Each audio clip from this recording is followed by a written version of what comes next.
This is a Geek Leader Podcast, and I'm your host, John Rauda. This show is all about helping us grow as leaders, become better technologists, and improve our lives both at work and at home. I hope you enjoy the show and learn a lot.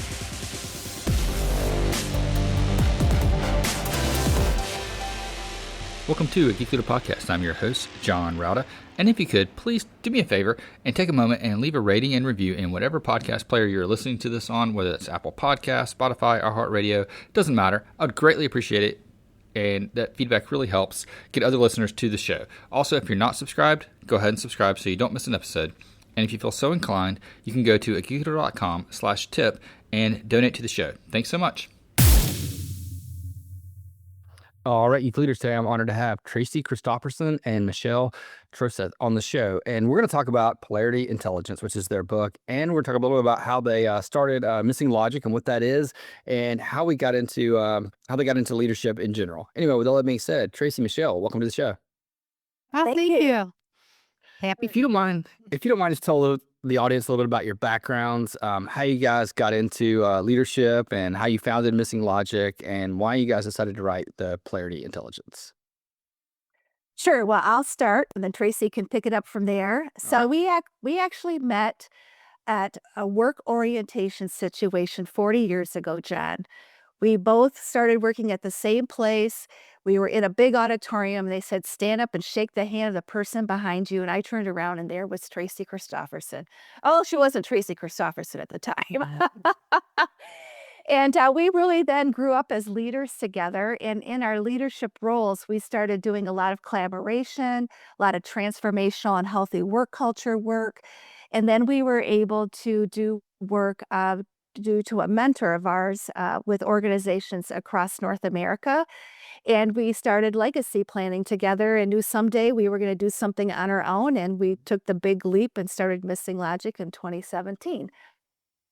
Awesome. Yeah. And so I think the reason we started MissingLogic was, well, we had this vision that we had something great inside us, right? But also we were in a very large international organization, corporate world, where our purpose and our mission just became mismatched with where the organization was going.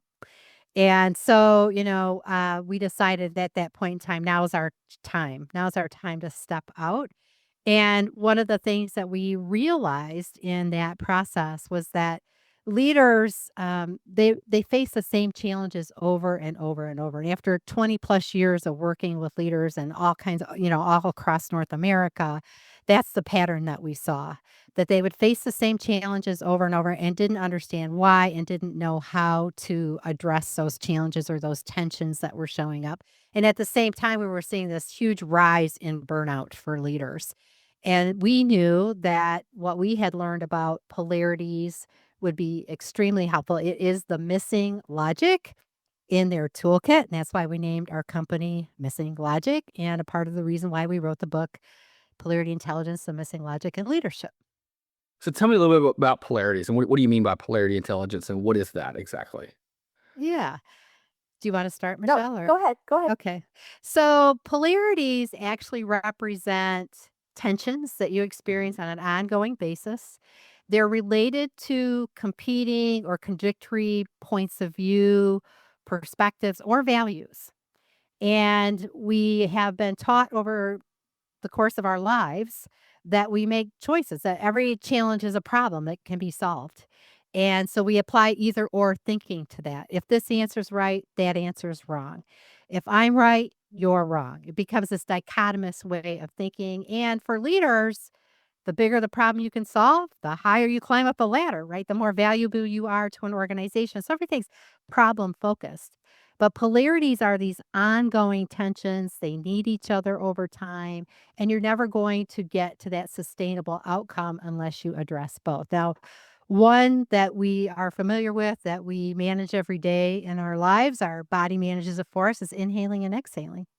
We need to inhale to achieve an outcome of getting oxygen into our bodies, and we need to exhale to remove carbon dioxide. Our body just does that all day. We don't have to walk around going, okay, inhale. Now it's time to exhale. Now it's time to, it just does it, right? And there's this tension that exists. And when that tension rises, the body's stimulated to do the opposite, right? Take the opposite action. And that's how we sustain life. If we don't inhale and exhale, we die. And all polarities work that way. You need the benefits of both over time to sustain, to get sustainable outcomes. And if you don't have that balanced attention, 100% of the time, you will end up failing. And that's why we felt this was such a critical competency for leaders, is most leaders don't have a clue that these polarities exist, what those tensions represent, and they just keep trying to solve it like it's a problem. And that's why they experience it ongoing over and over and over. Yeah, that makes sense to me, especially the breathing. I mean, if you only inhaled all the time, you would eventually obviously die, right? You think I need fresh oxygen, but you also have to get rid of that carbon dioxide. You also have to push out the bad. Give me an example of how those work when it comes to like basic, a lot of our listeners are new leaders, right? So maybe they were a team lead, they just got promoted into management, and now they have peers that are reporting to them.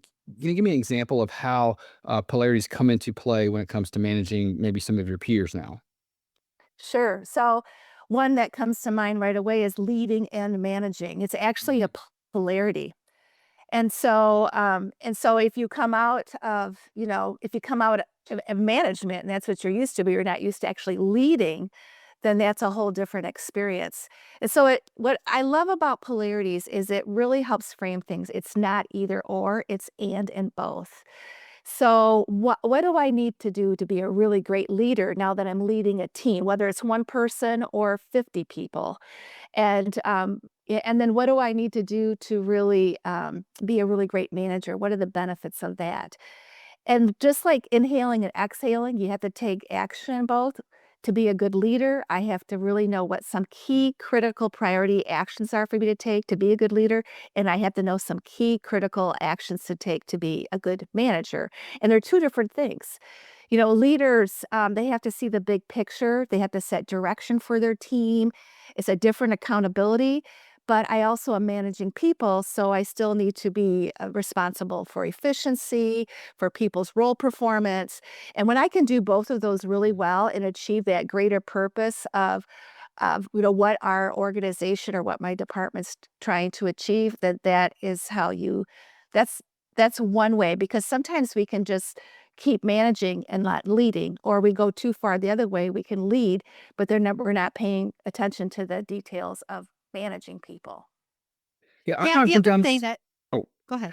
I was going to so I find sometimes in my leadership journeys that I'm almost like a pendulum, where I'll swing too much into the management period for a time period, and then I get too involved into strategy and to that, and I start, maybe I cancel a one-on-one here or there, or I stop doing a meeting that I should be doing more often, and then I realize I've gone too far over here. I have to swing back.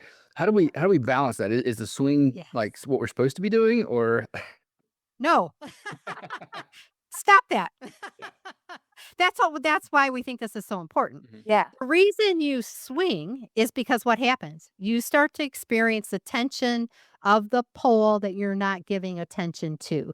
So if you're over focused on managing, you're starting to feel what you're not getting from focusing on leading.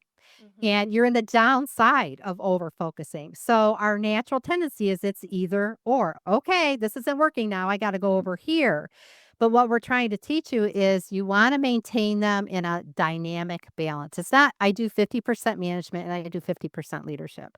We all know life and leadership is dynamic. There will be times you're going to have to give more attention to one of those poles than the other. Maybe there's a big new, there's a merger. We got to set a new vision. We got to step into that leadership piece, right? So when you're doing that, you never let go of the management pieces. So you have to think, what do I need? What actions do I need to maintain and keep doing to get as much positive benefit of managing as I can at this time, while I give more attention to the leadership aspects of my role? Then when this need reduces, I can go back to doing more of the other things in the management and keep that going. But we let go. we tend to drop it, then we neglect it, and that's what causes the overfocus. That's what causes the pendulum swinging back and forth. And we can hold both. We can hold both and we can do both. We just may not do all the actions we would typically do in both at different times because our attention is being drawn for various reasons. Another polarity that came up for me when you were talking about starting to manage people, right? And people that were your peers Mm-hmm.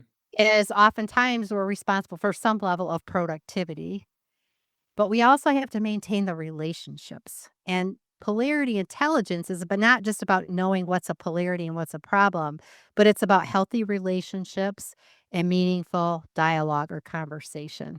And so we need to be able to stay in relationship. And what are the things I'm doing to maintain the relationships in a different way than I was before, while I still pay attention to productivity and making sure everybody's getting the things done that they need to get done. And one of the tools we use a tool to really help delineate the new relationship out. What do I need from you? What can you expect from me? How do we put some new guardrails around our relationship and how we're going to work together given our different roles now? So there's some tools that you can use to really bring in those healthy relationships and hold that tension between who you were and who you are now Yeah. as a leader. Yeah, I know that sometimes that shift is very, very difficult. I went through it, oh gosh, that's been a long time ago now. But when you go into that change, you go from like being a peer with somebody, so you're friends and you share a lot more, and now you have to like maybe not share as much, but you don't want to hurt their feelings, but you don't want to like you can't just pop in all the time. You have to kind of balance that a little bit, and it gets a little difficult. How do you recommend setting that first? You talked a little bit about expectations. I think that's in guardrails and setting those things up. How do you set up that first meeting where you have that expectations of this is the new normal, and do it in a way that doesn't hurt their feelings? Uh, Well, the tool that Tracy is referring to is a partnership agreement tool. We actually have it in our book website, which we can tell your listeners about. But it's really giving some time for some reflection for each of the parties to do it first. So rather than just walking into your first meeting when you have a new role and just starting to talk, to really give some thought about, what this is what you can expect to me in this new role, and this is what I can expect from you. And then just what is your correspondence going to be? How are you going to maintain this relationship going forward? And what do you need from me? So we're really clear on that. And what we like about this agreement tool is it gives you something to go back to over time and just touch base on. And the other thing that I think is extremely helpful is just your check-ins with each other, that you just still really connect at the human level. What's going on in your life, and making sure that when your one-on-one meetings or your team meetings, that you also make time to do that check-in with each other was really important. Yeah. And this is all principle based. So it really starts with that intention, Jen, Yeah. and saying, you know what? We're in some new waters here. We used to be peers. I just being upfront and candid. We used to be peers. My role has changed. Things are going to change now. I have different responsibilities. So let's define what this new relationship looks like together. So there's no assumptions and there's open, candid conversation when we're feeling tension or we're feeling some conflict bubbling up because you want to maintain a relationship with the person first and foremost. This is the human side, right? We want to have that human connection, and at work there's some boundaries now that we didn't have before, and we need to understand what those are. So there's no hard feelings, to your point, but we know what we're operating within, and when we're not getting that from each other, we can come back to each other and say, hey, this is what we agreed on. This is how we said we'd work together. This is how we said we would communicate with each other. I'm not getting this, or that person's not getting it, and it gives you that opportunity, a safe space, that psychological safety to say, hey, something's wrong, or I'm struggling with this. Can we talk about it? And it creates that space for that to happen. Would you recommend like revisiting that agreement like on a quarterly basis, a monthly basis, an annual basis during your one-on-ones? Just kind of talk about it just to make sure you're all not, going too far off of it. Yeah. Yeah, we do that annually. Yeah. And we look at it periodically as well. It depends on the situation. Mhm. And we're in such volatile time right now. Everything's changing. So more frequently may even be appropriate depending on our roles changing, our accountabilities changing. How is our relationship dynamic changing that you need to come back and revisit it? That it's always there to come back to. And that's what I like about it. It's kind of the guardrails. Let's operate within these is what we're agreeing to. And then sometimes we go off-roading. The guardrails break.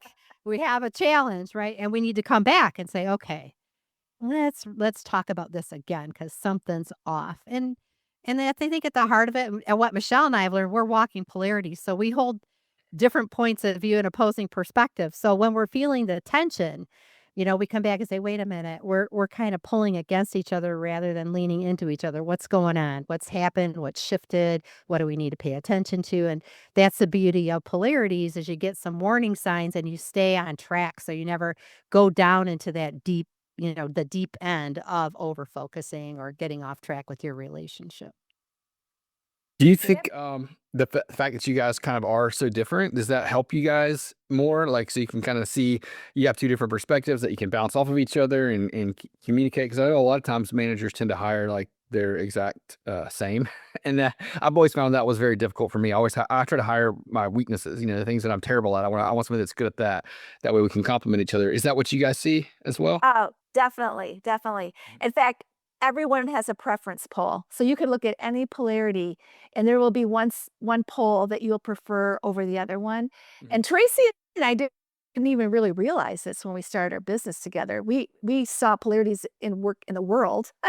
And that was our passion because we knew it was such an important competency. But when we started our business, it became very obvious pretty quickly that we were opposite in almost every poll. But you know what? That's what makes us so great.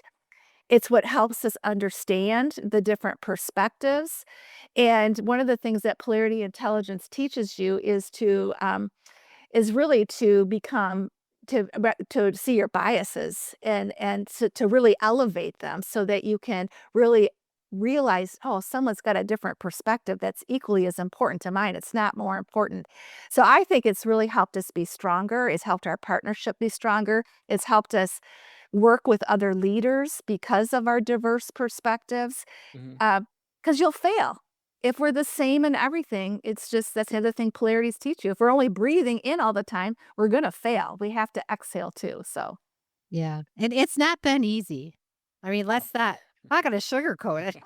That's really hard. it is. And so to the point, we have a relationship beyond our work environment, beyond the business. We have a friendship we want to maintain as well.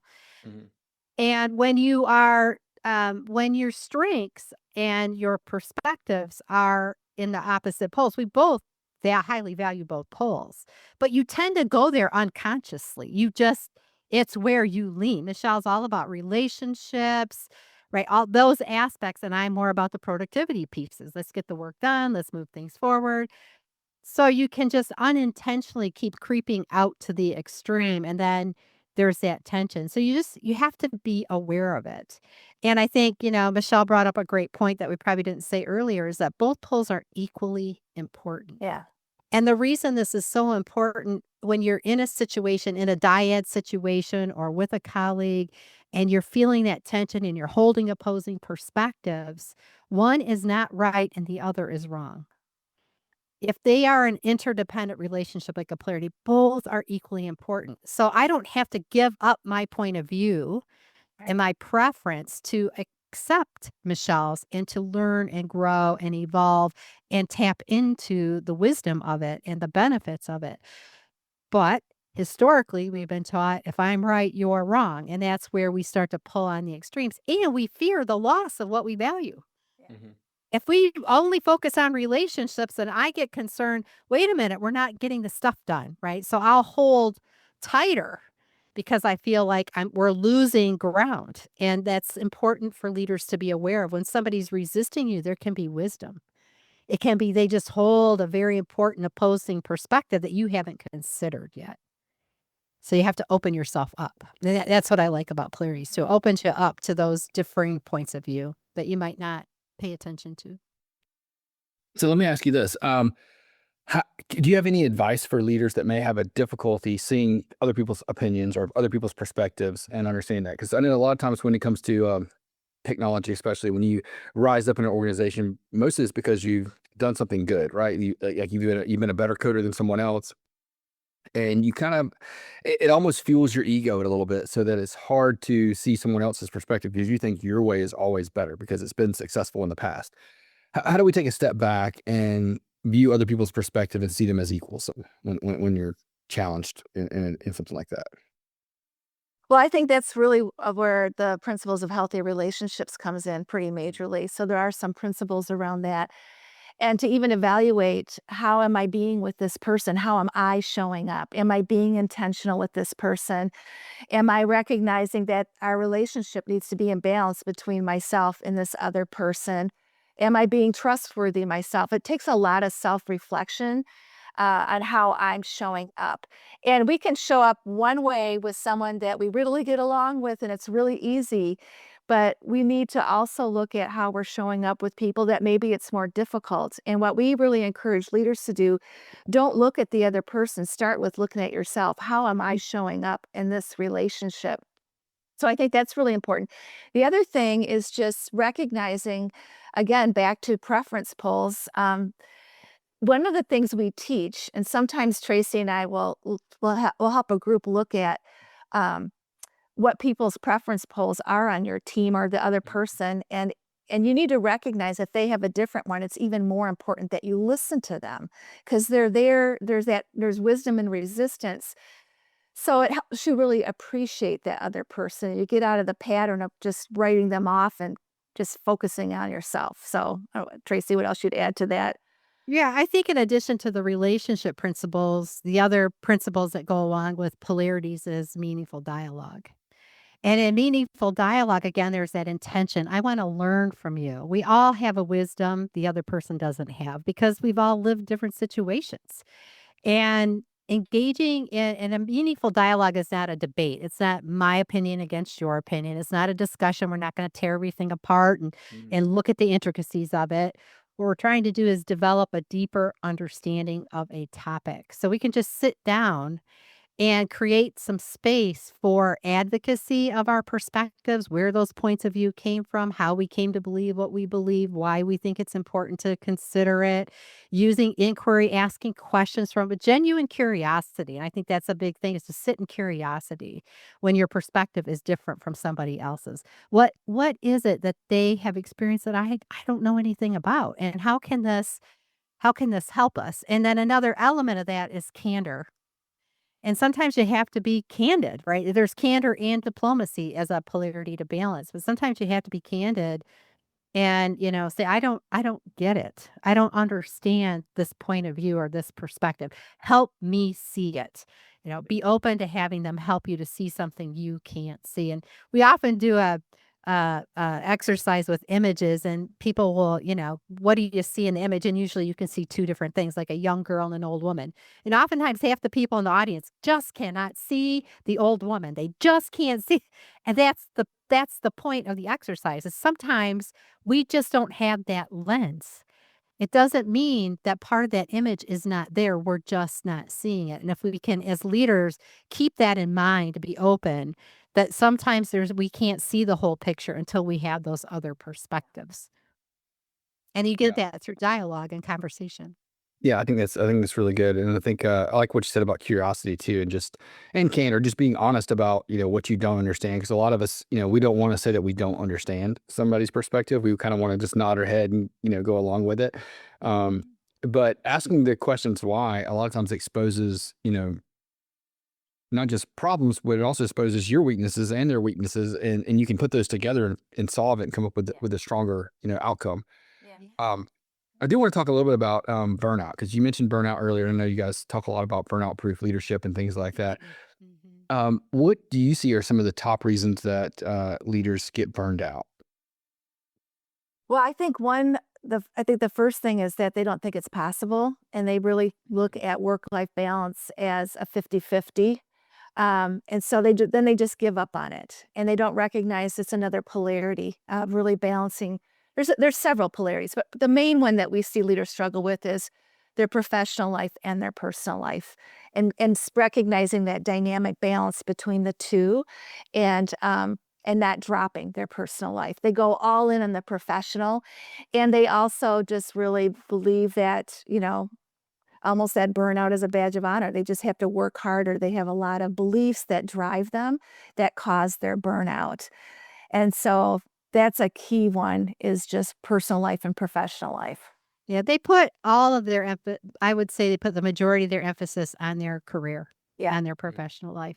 If you're a new leader, of course, like, you want to prove yourself, you want to be the go-to person, you're trying to climb the ladder, takes a lot of attention, but they do that to the neglect of themselves. And they will be dedicated to the organization, they'll be dedicated to the team that they're leading, to the point that they neglect themselves. And they don't feel like they have time for rest, that that's a luxury they don't have right now. And especially in today's environment, everything is changing constantly. They are, they're overwhelmed with the amount of competing priorities that they have to work on. They're not managing their time. They have open loops when they go home. They never stop thinking about work. Okay. And these are habits. Some of them are driven, to Michelle's point, by beliefs that we have that, this is just how it is. We told ourselves that for years. This is how it is for leaders. You have to sacrifice. You have to do things. You have to work. You have to be available 24/7, all those kinds of things. Those things we can change inside ourselves. Some of it's environment. Some people are in some toxic environments. And those, you have to make choices about where you are and what supports you as a person. And if you're out of alignment with who you are and what you value, and you keep going, that's going to take a significant toll. So some things are decisions, and then some things are habits. And we can have a fulfilling personal life at the same time that we grow and evolve professionally and have a thriving professional life.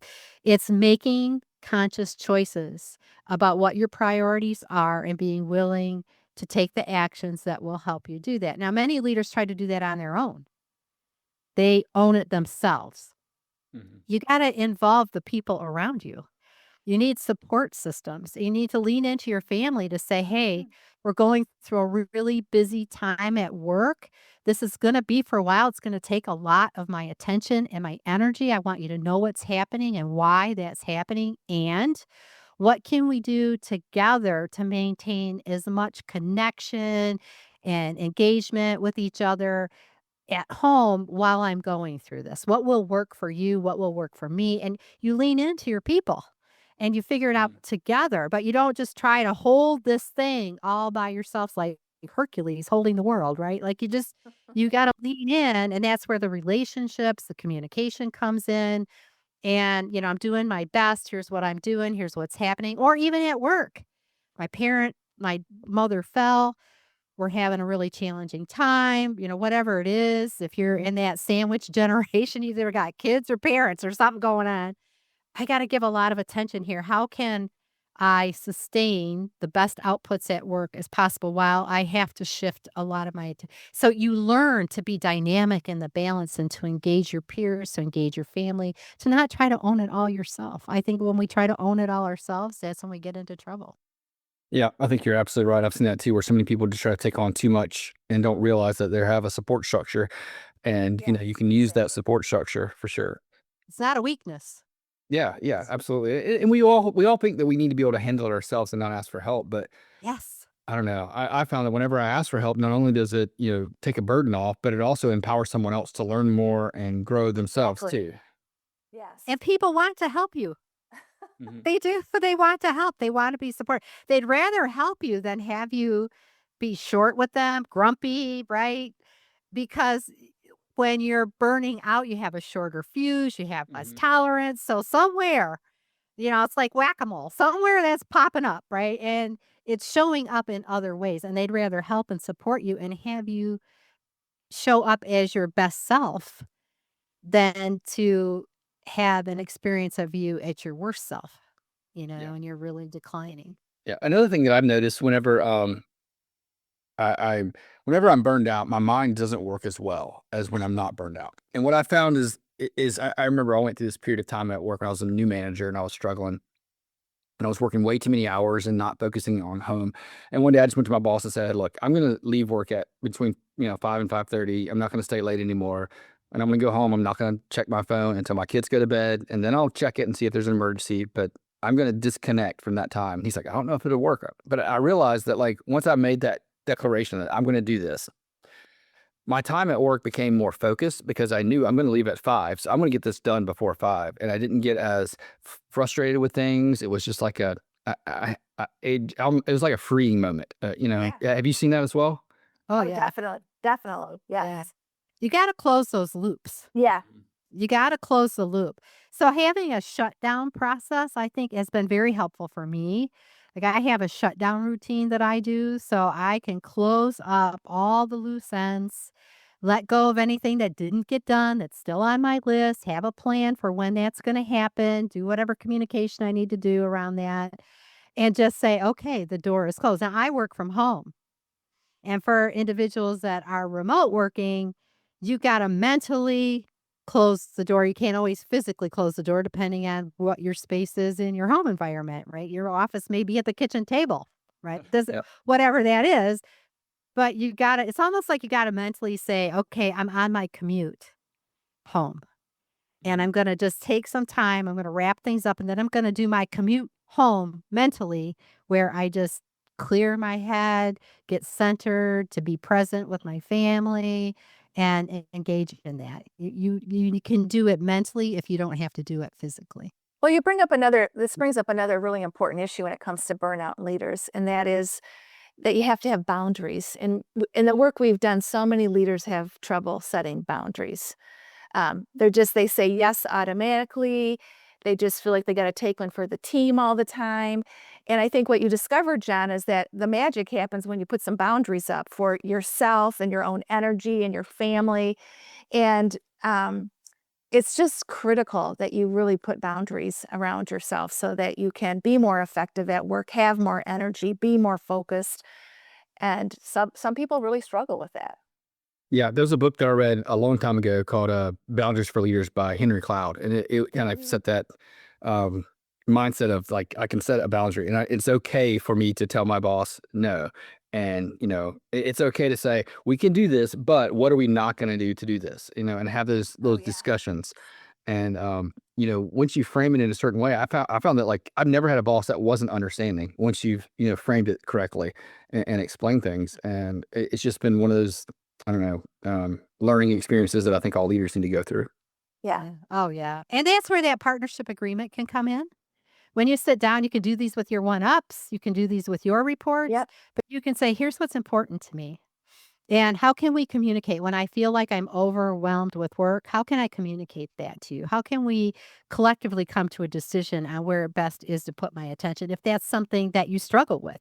I want to set a boundary around this. What's your perspective of that? How can we, have a conversation about this? That's where I find that those kinds of agreements are really, really important. Then you're not just assuming they won't let you do it, but you have a clear agreement. This is how we're going to talk about these things.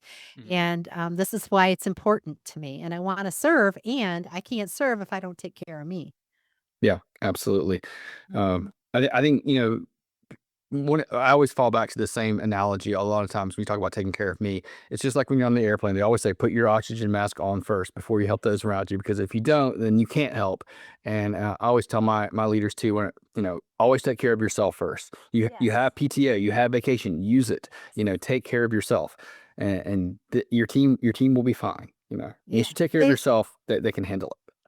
They'll be better if you take Mhm. care of yourself. 100%. For like, yeah, please take a day off, right? 100%. I think the other thing is and people think to do that it's going to take a big chunk of time, right? Or it's too much, and it's just little things. It's the accumulation of the 1%. Yeah. Spend 15 minutes in the morning just in silence. Get yourself grounded about your intention for the day, how you want to show up, what your priorities are. And, spend a little time just getting yourself prepared mentally, emotionally, let go of whatever you need to step into whatever environment you're going into. And And do that throughout the day. Just take a few minutes, 5 minutes, just take some deep breaths, just quiet yourself, clear your mind, keep yourself grounded as you move throughout the day. All those things make such a huge difference, and they don't take much time at all. Give Yeah, I yourself, found that time. Yeah, I found like for me, a lot of times is to get into the mode of work. I like to listen to a podcast on the way to work, something that's leadership focused or technology focused or something that's in my wheelhouse. So I get into that mode. But then leaving work, I found that if I listen to more of that on the way home from work, I don't get out of the mode of work. But if I listen to like a fictional audiobook instead, it kind of like changes my mind to be or listen to music. One of the two. It's gonna like I stop thinking about work and then I start thinking about home. Yeah. Having that like division of that time period of the commute to kind of turn on work and then turn off work. Yeah, Yeah. it's transitional tools. I love it. Yes. Exactly. Because you are transitioning. Yeah. And because we bring our whole selves everywhere we go. It's not like, okay, I'm this person there. We bring it everywhere we go. So managing that is Yeah. what becomes really important. And just recognizing that you can do those things, that that's okay. And some of us don't have that 30-minute drive. So what do I do at the end of the day to do that? Do I just sit, listen to a little bit of music, let myself calm down, clear my mind, whatever it is for you? Go for a walk. A lot of people get outside, get in nature if you can. Get yourself acclimated in a different way to the environment. And that's helpful as well. Yeah, absolutely. Tracy, Michelle, this has been a great conversation. How can people learn more about MissingLogic and Polarity and all those things and connect with you online? Yeah, well, we have two different websites. We have our business website, MissingLogic.com, but we also have a book website, PolarityIntelligence.com, and on there are tools. And one of them is that partnership agreement tool we talked about today, but we have different introspection tools on there and links to order our book. And then also we're on LinkedIn. MissingLogic is our company page, and then we also both are personally on LinkedIn as well. Awesome. And I'll link all those two in the show notes at Thank geekleader.com you. so people can go through and click and find it. And yeah, go ahead. Oh, I was just saying, we have Yeah. a podcast as well, Burnout Proof Leadership. So listen to us there. Yeah, we'll link that too in the show notes too, so people can listen there as well. Again, thanks so much for coming on the show. I really appreciate it. Thank you. Oh, It's been thank great. you. It was fun.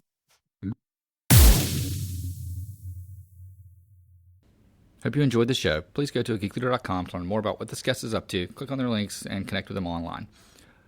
I would also greatly appreciate it if you could leave me a rating and review in Apple Podcasts or wherever you listen to the show. And make sure you've subscribed if you haven't already.